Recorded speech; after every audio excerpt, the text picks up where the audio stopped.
To listen ad-free, visit zinspod.co/subscribe.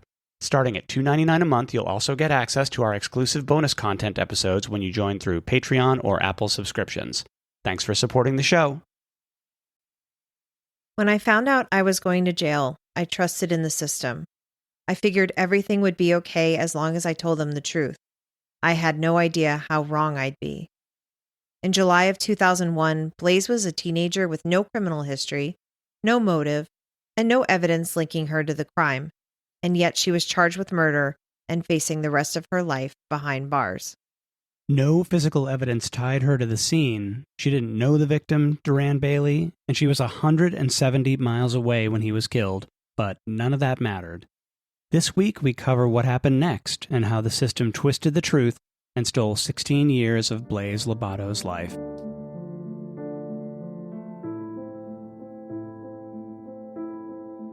Hi, and welcome to Sins and Survivors, a Las Vegas true crime podcast where we focus on cases that deal with domestic violence, as well as missing persons and unsolved cases.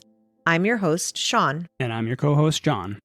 Last week, we introduced you to the story of the wrongful conviction of Blaise Lobato for the murder of Duran Bailey.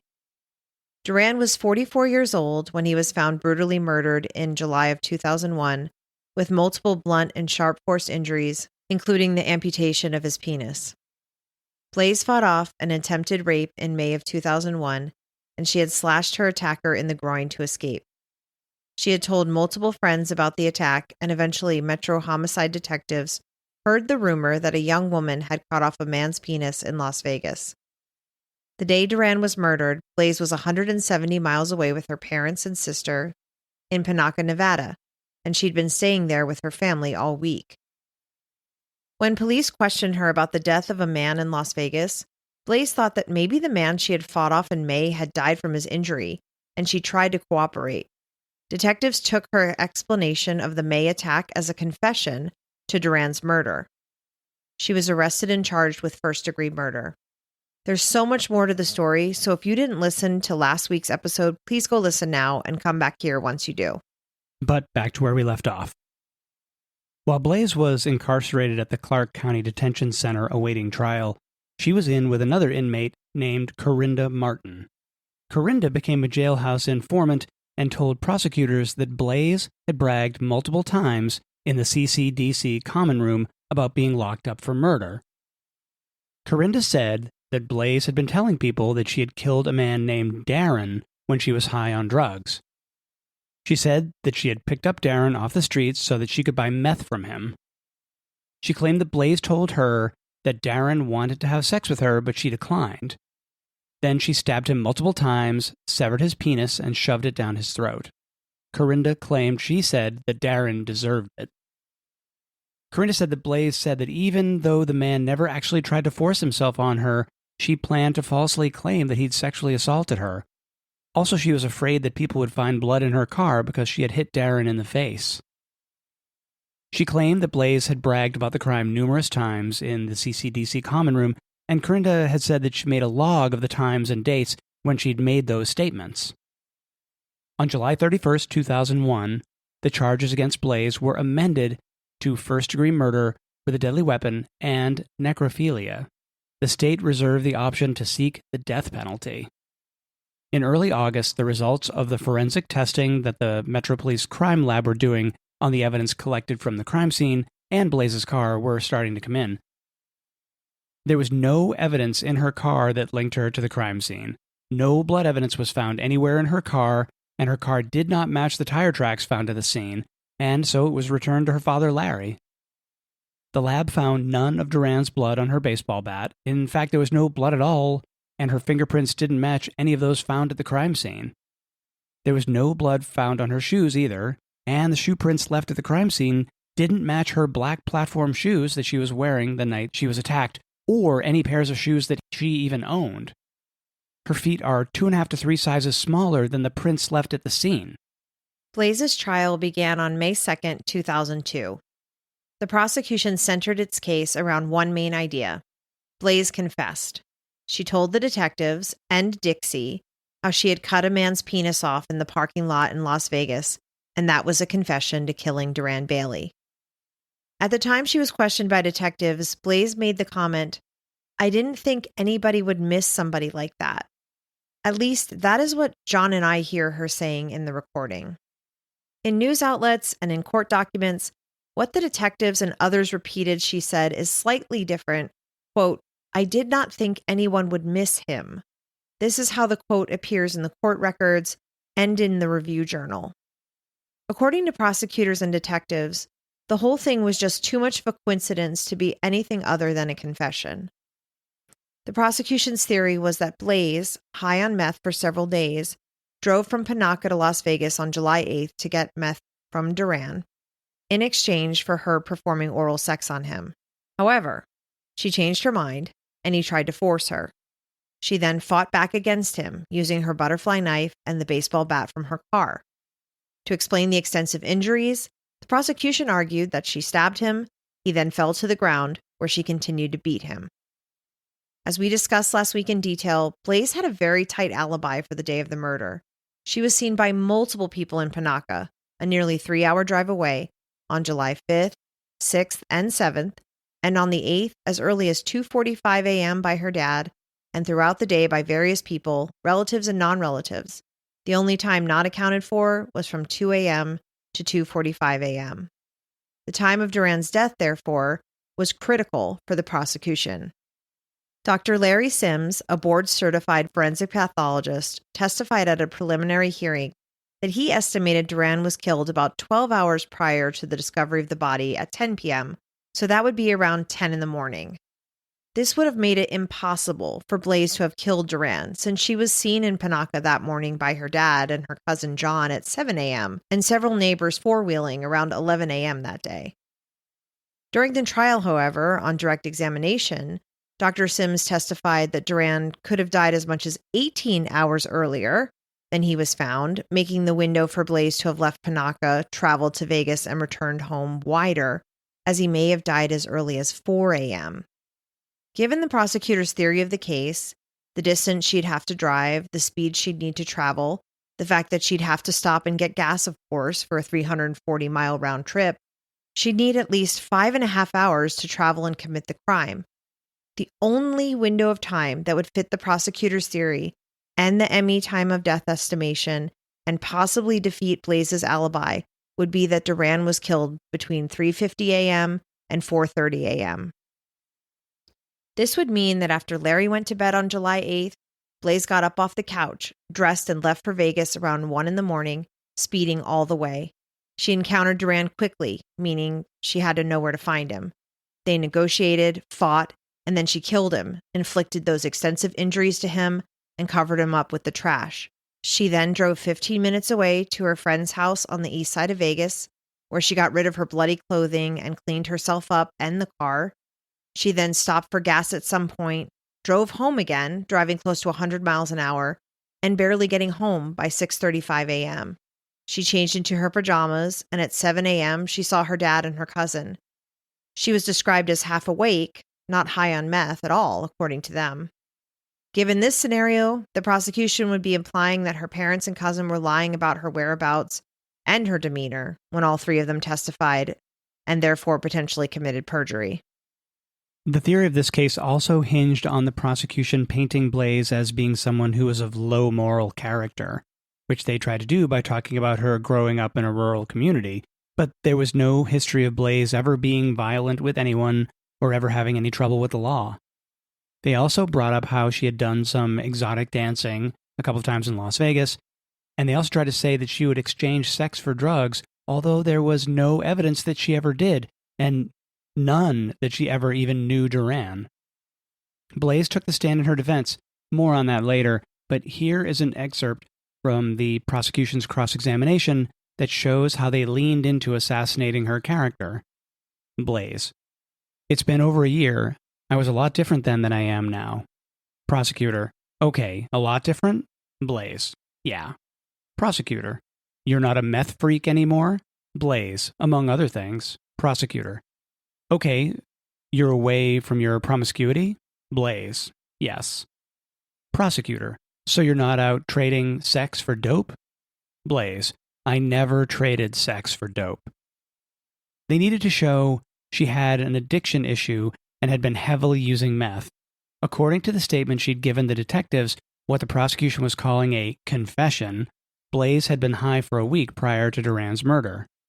For her confession to match the date of Duran's death, Blaise would have had to leave Panaca several days earlier to obtain drugs in Las Vegas, but there was no evidence to support that theory. Her doctor's appointments in Panaca from July 5th, 6th, and 7th not only gave her an alibi for those days, but completely disproved that she had taken any drugs on the days before Duran's murder. Also, the prosecution's theory included that Blaise had beaten Duran with her baseball bat, but not only was there no blood or tissue evidence at all on the bat seized from her car, the medical examiner testified that the injuries inflicted on Duran's face and head were not consistent with a baseball bat. The defense's expert testified the most likely weapon used was a fist. Again, note that Blaise did not have any bruising, cuts, or scratches on her to indicate that she had been in a fight or a struggle with anyone when she was interviewed on July 20th. In addition to relying on Blaise's statement to the detectives, the prosecution called Corinda Martin to testify. Corinda told the jury that Blaise had bragged about killing Darren multiple times in the common areas of the jail and claimed that she had a log that laid out the days and times that she talked about it. However, she never produced that log. It's also worth noting that while Corinda claimed that Blaise had made those loud bragging announcements in the common areas, not a single other inmate or jailhouse employee had ever come forward to say she had done this, and the prosecution didn't have any other witnesses from CCDC who could back up Corinda's story. No one else at the jail said that ever happened, not even once. It's no surprise that Corinda had some credibility issues. The only facts about the crime that Corinda knew were facts that had been published in the RJ, and she was spreading horrible lies about the crime and seemingly making things up. Blaise's defense team discovered that while she was in jail, Corinda had forged 2 letters pretending to be one of her acquaintances, a woman named Brenda. The letters from Brenda were written to Corinda's sentencing judge, asking for Corinda to be given a lenient sentence in exchange for being released to care for Brenda, who uses a wheelchair. The handwriting of these letters was shown to be Corinda's. The prosecution had denied that there had been any deal made with Corinda for her testimony. The defense argued that it should have been able to use the evidence of these letters to show that Corinda lacked credibility, but the judge would not allow it. Blaise's main defense was that she never confessed. She was attacked in a Las Vegas parking lot in May of 2001, and detectives charged her solely because she told officers that she had cut or stabbed that man below the waist, and she expressed remorse about doing it. No single piece of physical evidence connected her to the crime scene of Duran's murder. She was excluded from all DNA evidence. There was no blood found on the shoes she was wearing, or any of her shoes, and no shoes she owned matched the prints left at the scene. She had a very solid alibi for being in Panaca, 170 miles away, and there were no gas station receipts, no convenience store receipts, no fast food receipts, no surveillance camera footage, no bank ATM receipts, no eyewitnesses, no friends, no one, and nothing that placed her in Vegas on July 8th or any time at all between July 2nd and July 9th. Numerous family members, friends, and neighbors were called to testify to her alibi and what she had told them about the man who attacked her that she had cut in the groin with a knife. Duran was not a meth dealer or a meth user, so Blaise meeting with him to buy meth doesn't make sense. He was known to use crack cocaine, and when he died, cocaine and alcohol were found in his system. It's not clear why Blaise would need to drive 3 hours away from her home to obtain meth, when, according to friends who testified during the trial, meth was easily obtainable within walking distance of Blaise's parents' home. Also during the trial, there was no evidence ever introduced that Blaise or Duran knew each other at all. They lived and hung out on opposite sides of town, and they had no mutual acquaintances. As we mentioned earlier, Blaise testified in her own defense. She explained that in May of 2001, an unknown assailant attempted to sexually assault her, and she resisted, cut him with a knife, and fled. She denied stating to anyone that she had cut someone's penis off, despite what Laura Johnson said Dixie had told her. She said that she thought she cut the assailant in the groin area, but he was still alive and crying when she escaped.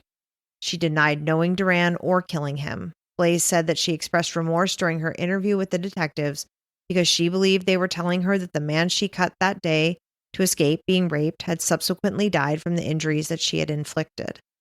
On May 19, 2002, Blaise was convicted of first-degree murder with a deadly weapon and sexual penetration of a dead human body. She was sentenced to 40 to 100 years. I know the way we laid this out makes this very confusing, but the jury just did not accept Blaise's explanation for the confession, and they must not have accepted her alibi witnesses either. Multiple witnesses were willing and available to testify that Blaise had told them about the attack weeks or months prior to Duran's murder. Stephen, who she worked for, her friend Michelle that she drove to the Utah Shakespeare Festival with, and a few others. However, the judge refused to allow these witnesses to testify about that on hearsay grounds. The prosecution consistently objected to any questions by the defense about her prior attack. If the jury had heard that Blaise consistently said the assault happened weeks before the murder, it could have helped show that she was talking about a completely different event. But the judge ruled all of that was hearsay and kept that part from the jury. I have a very hard time understanding any of that legal logic, as Dixie was permitted to testify about what Blaise had said, and Laura Johnson was allowed to testify about what Dixie had told her that Blaise had said. Blaise, of course, appealed this guilty verdict, and thankfully her conviction was overturned on September 3rd, 2004, specifically because the judge didn't let the defense use those falsified letters against Corinda or bring up that Corinda may have falsified her testimony in an attempt to get out of jail. Since her testimony was such a key part of the prosecution against Blaise, the defense should have been allowed to bring up her credibility during trial. The court emphasized that jailhouse informant testimony must be treated with extreme caution, especially in what they called a close case like this one, where there was no physical evidence that directly linked Blaise to the killing. Corinda's testimony significantly strengthened the prosecution's argument for malice and premeditation. In December of 2005, Blaise was released on $500,000 bail pending her retrial. I just want to add here that while we don't put much stock in polygraph tests, Blaise took and passed 3 separate polygraph tests regarding Duran's murder. And, of course, if she had taken that original plea deal to voluntary manslaughter, she would have already served her time, and this would all be over with before her second trial even started. Despite the fact that the DA's office absolutely had access to the full statements of the many, many witnesses Blaise told about the attempted rape days or weeks before Duran was killed, and even though if Blaise had accepted that original plea deal in 2002, the DA's office would have considered justice served in this case, they decided once again to prosecute her for Duran's murder. We understand that it's possible for a jury to make a mistake when they don't have access to all the information, but the DA's and the judge in Blaise's first trial had access to all the information, and they never should have moved forward with that prosecution. On September 11, 2006, Blaise's second murder trial began. At the time of her second trial, it was reported that she was mature and focused, a vegetarian, and was practicing yoga daily. She was taking college courses as well as correspondence courses to become a paralegal. For the second trial, the prosecution didn't even bother to use Corinda's testimony since she lacked any credibility. The prosecution attempted to uncover other physical evidence that would link Blaise to the crime scene, but just like the first trial, there just wasn't any, of course. Dr. Brent Turvey, who worked with the defense on the retrial, later wrote that DNA criminalist Christina Paulette was rushing to get additional items tested for the prosecution right up until the time of trial. Her forensic testimony evidence that 22 fingerprints had been found at the scene, but none of them matched Duran or Blaise. Dr. Paulette testified that cigarette butts recovered from the scene contained an unidentified male profile on one butt and a combination of Duran's DNA and a different male's on another butt. The chewing gum found at the scene had a mixture of Duran's DNA and an unidentified person. DNA analysis of pubic hair found on Duran's body revealed the DNA of a fourth unidentified male. DNA testing of swabs from Duran's left and right hands and swabs of his left and right fingernail clippings all excluded Blaise. It goes without saying that the semen was not Blaise's, but it could not be tested because it lacked sperm. Today, with advances in technology, a DNA profile would potentially be developed from that sample, though. Dr. Turvey also wrote that Dr. Paulette wasn't entirely forthcoming on direct examination, but the defense attorneys questioned her to get at the fact that none of the DNA recovered at the scene was a match for Blaise. In his opinion, there was ample evidence that the police had done a very poor job at collecting evidence at the crime scene. For example, they had bagged items up and placed them in piles, mixing them together, and then sorted them at the police station, and not all the items were preserved or tested. Regardless, none of the items collected or tested matched Blaise. The shoe prints were too large, her car was clean, and the baseball bat was negative for blood. The other testimony and evidence brought forward by the prosecution was the same as the first trial. Dixie testified and was treated as a hostile witness. Dixie didn't provide any testimony specifically linking Blaise to Duran's murder, and she actually provided testimony supporting that the attack Blaise described had occurred between 1 and 2 months prior to their conversation in July. During Laura Johnson's double hearsay testimony, she testified that Dixie said Blaise said that when she was coming out of a strip club where she worked in Las Vegas, a man attacked her while his penis was hanging out of his pants, and she cut it off. Johnson also said, Dixie said, Blaise said, she was hiding out at her parents' house, and her parents were trying to get rid of her car or get it painted to hide it. Evidence showed that Blaise's car was parked in front of her parents' house for the entire week of July 2nd, with her vanity license plate, and there's no evidence anyone was trying to hide it. Also, Blaise never worked at a strip club, and she wasn't in the parking lot of a strip club or near a strip club when she was attacked, nor was there a strip club near where Duran was murdered. We discussed how allowing this double hearsay while excluding testimony from Blaise's friends and family about her earlier statements about the May attack was inconsistent and certainly hurt Blaise's defense. There were other rulings the judge made that were questionable and prejudicial against Blaise. For one, the baseball bat found in Blaise's car was allowed to be entered as evidence despite having no connection to Duran's murder. Photos and testimony about Blaise's custom license plate were permitted. Although the car wasn't linked to the crime scene, the tire tracks didn't match, and the blood tests were negative. Her license plate was 4NIC8R, or fornicator. So this was another attempt by the prosecution to insult Blaise's character. It's just not relevant to the case, and definitely more prejudicial than probative. Although, if anything, the fact that such a unique car, a 1984 Pontiac Fiero, a red 2-seater sports car with the vanity plate fornicator, was parked on the street from July 2nd till July 20th, should have poked some holes in Laura Johnson's story that Blaise and her family were looking to hide her or the car. The judge allowed the prosecution to introduce evidence of the presumptive tests that indicated there were possible blood spots in her car, even though advanced tests later disproved that there was any blood. Defense argued this would mislead the jury, but the judge still allowed that evidence. In addition, approximately 140 crime scene and autopsy photographs were admitted. Defense argued these excessive, graphic, and repetitive images were intended to inflame the jurors, but their objection was rejected. We discussed the time of death issue earlier, and Dr. Sims testified in this trial with medical certainty that Duran died between 9:50 a.m. and 3:50 p.m. on July 8th, but there was a small probability that he might have died as early as 3:50 a.m. This was slightly different testimony than what he had provided the other 2 times he testified. This time of 9:50 a.m. to 3:50 p.m. makes it impossible for Blaise to have killed Duran, but the small probability of 3:50 a.m. leaves open the absurdly tight turnaround scenario that the prosecution had proposed. For Blaise's defense, she presented even more alibi witnesses than she did in her first trial. 7 witnesses who were not related to her testified that she was in Panaca from 11 a.m. through the rest of the day. Dr. Turvey testified regarding the report he prepared for the defense. He concluded that the evidence showed there were multiple assailants that attacked and killed Duran, which makes sense given the multiple male profiles on the cigarette butts, chewing gum, and pubic hair. Dr. Michael Loeffler testified that based on his analysis, the murder weapon was likely not a butterfly knife given the injuries inflicted. Blaise didn't testify during this trial.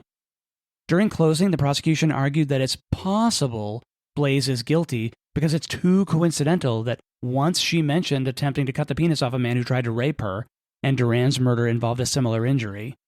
But just a quick reminder that the burden of proof in a criminal trial is beyond a reasonable doubt, not just that it's possible that the defendant had committed the crime. Again, despite the lack of any evidence connecting Blaise to the crime scene or to Vegas at all on July 8th, on October 6, 2006, the jury convicted her again, this time of voluntary manslaughter as well as sexual penetration of a dead body. She was sentenced this time to 13 to 45 years in prison. Dr. Turvey wrote, "This is a major step down from the results in the overturned conviction. It seems that the jury was forced by attrition to doubt and even disbelieve the prosecution's theory of the case, but for whatever reason, the jurors felt there was something to her involvement that they couldn't get past. The verdict reflects this, but it's also confusing. The facts of the case seem to support either first-degree murder or nothing." Dr. Turvey called this a compromise verdict, as did many others who have reviewed this case. Blaise attempted to appeal this verdict in 2007 and 2009, but failed, as the court found she admitted to the crime, which is just ludicrous.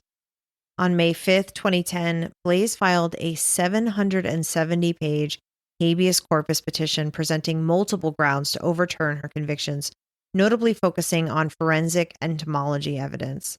The petition included 24 grounds based on new evidence, 2 grounds based on Brady violations, 51 grounds based on ineffective assistance of counsel, and 1 based on her actual innocence.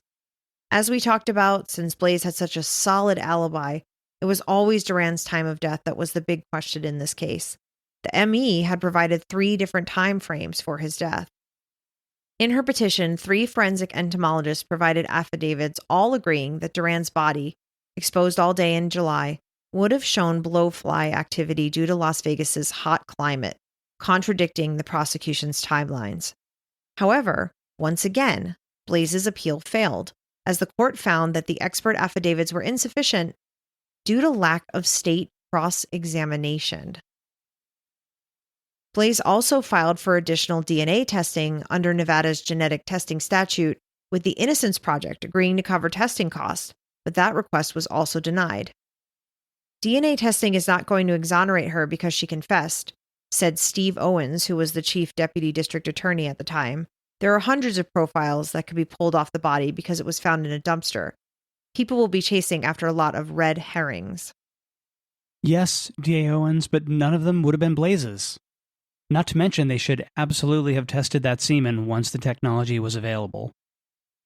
Finally, in November 2016, the Nevada Supreme Court reversed the dismissal of the habeas corpus petition and ordered an evidentiary hearing on the issue of Duran's time of death.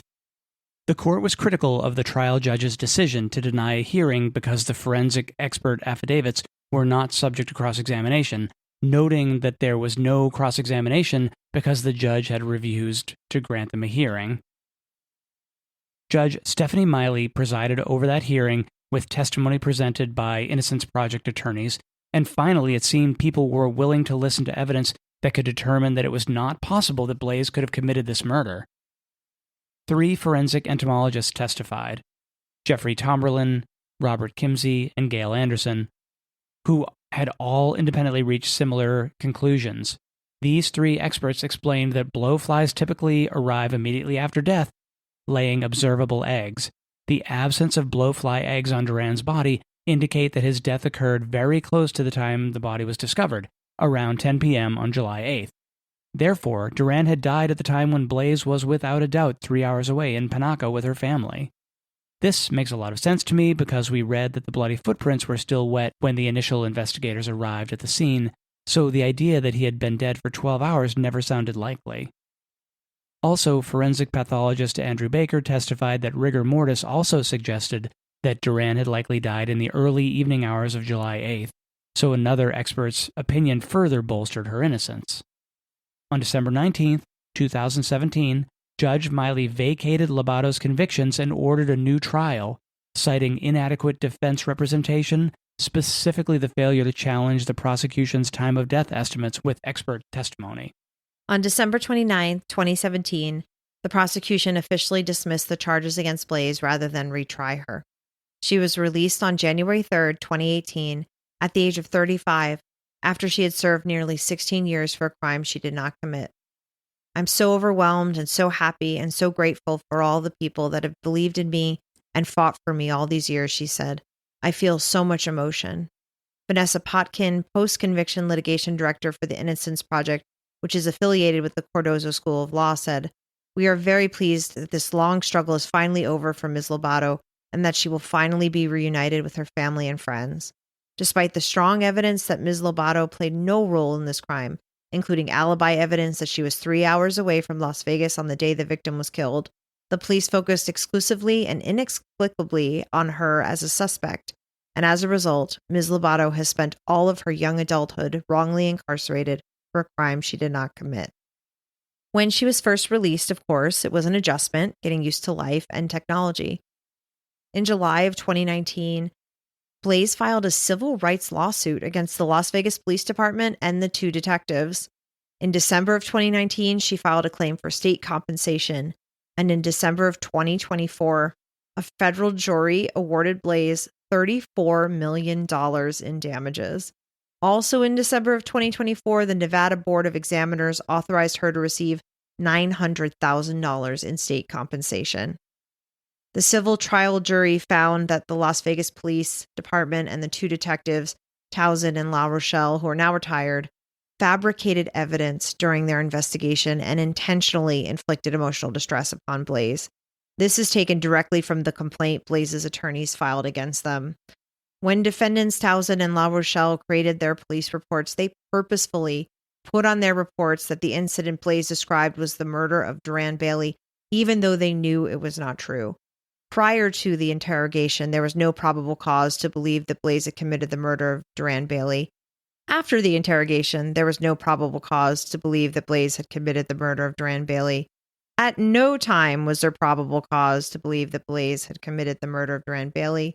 Nonetheless, having fabricated a supposed confession statement, the detectives arrested Blaise for Duran's murder after interrogating her on July 20th, 2001, and the detectives discussed and agreed with each other that they would characterize what she said as a confession when they knew that was not true.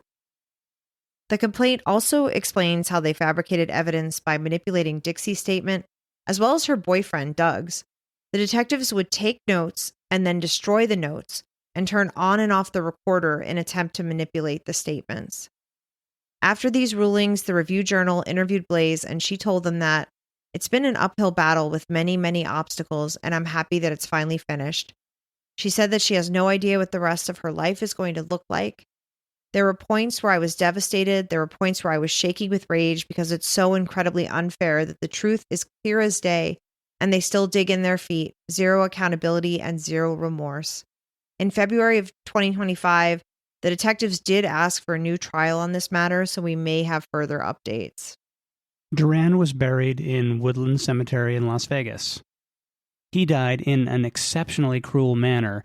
He was brutalized beyond all recognition, as one person put it.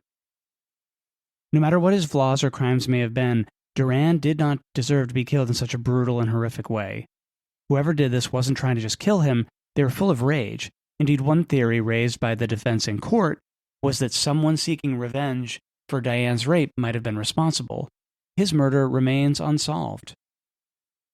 Reporters for The Intercept did try to follow up on what was heavily implied in court, that Diane, fearing for her safety, or her neighbors, enraged by what Duran did, took justice into their own hands. The Intercept was able to locate 2 of the men who lived in the apartment across from Diane back in 2001. They said they didn't remember Diane or Duran, and that they were never questioned by Metro detectives about the murder. They told the Intercept reporters that there were actually 7 men living in that apartment back in 2001. They said 3 of their former roommates were now working construction in California, and the other 2 simply disappeared in the summer of 2001, and they must have headed back to Mexico and never returned.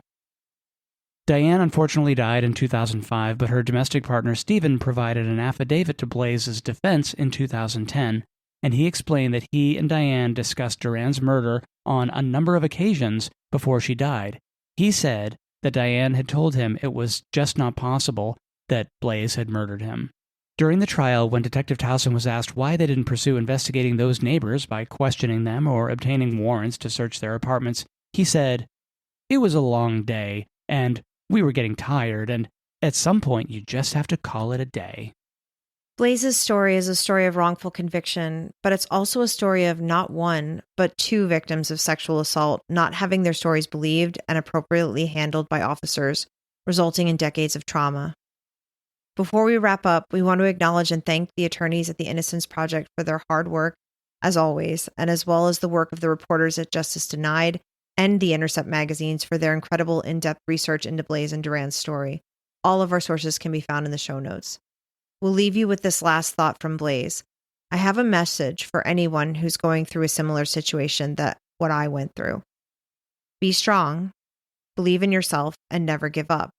There are going to be days when you're going to feel like you cannot make it another step. Just keep putting one foot in front of the other because eventually your day will come. Thank you as always for listening, and remember, what happens here happens everywhere.